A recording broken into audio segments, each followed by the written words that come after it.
ये महाराज जी कितने साल के बाद आप बीकानेर पधारे? अब आचार्य श्री कितने साल के बाद पधारे बीकानेर? तो आचार्य भगवान का बीकानेर पदार्पण जब बीकानेर नंदन मुमुक्षु सुनील कुमार बरड़िया की दीक्षा 2001 में इसी बीकानेर नगर की दिव्यधरा पर हुई थी, तब आचार्य भगवान का प्रवेश बीकानेर में हुआ था। दीक्षा के बाद मुमुक्षु सुनील कुमार बरड़िया जो मुनि सम्यक रत्न सागर जी बने, पुनः आचार्य भगवान के साथ उनका आगमन उनके वतन में 2017 में हुआ। तब एक छोटा सा अल्प प्रवास बीकानेर नगर में रहा।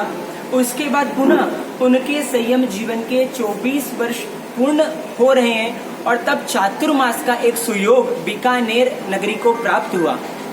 चातुर्मास के लक्ष्य से आचार्य भगवान पालीताना चातुर्मास के उपरांत बीकानेर की ओर पधारे और बीकानेर सकल श्री संघ में चातुर्मास को लेकर बहुत उत्साह था।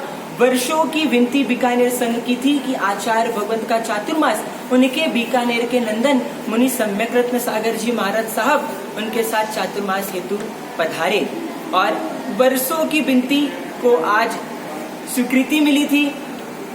बीकानेर चातुर्मास की जय हुई थी और विशेष में विशेष जो बरड़िया परिवार में जो उत्साह था, बरड़िया परिवार में भी परम पूज्य महाराज साहब के जो वीर पिताजी भीकम चंद जी बरड़िया, उनका जो चातुर्मास को लेकर उत्साह था कि कब आचार्य भगवान का प्रवेश होगा, कब वो चातुर्मास का एक इतिहास यहाँ रचा जाएगा, वो जो उल्लास, वो हर्ष उनके मन में था।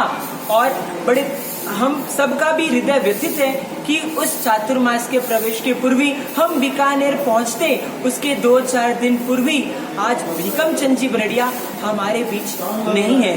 कहीं ना कहीं हमको यह कटु सत्य स्वीकार करना ही पड़ता है, कारण कि काल के आगे किसी की भी चलती नहीं है। उनका बरसों का जो सपना था, बरसों की जो तमन्ना थी, कहीं ना कहीं वह पूर्ण हो रही थी, लेकिन उस तमन्ना को काल ने छीन लिया।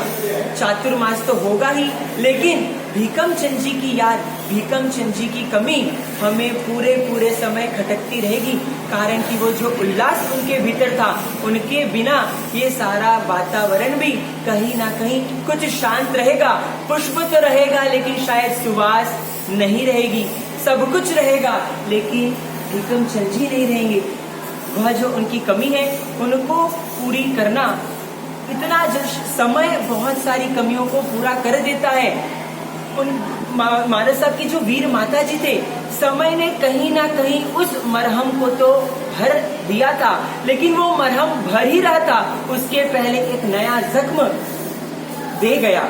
हम बस अब यही आशा है कि उनकी आत्मा जहाँ कहीं भी गई होगी, सदगति में गई होगी, वे उत्तरोत्तर धर्म की आराधना करते हुए अपने आगामी जीवन में मोक्ष लक्ष्य की ओर आगे बढ़ेंगे, यही शुभ भावना।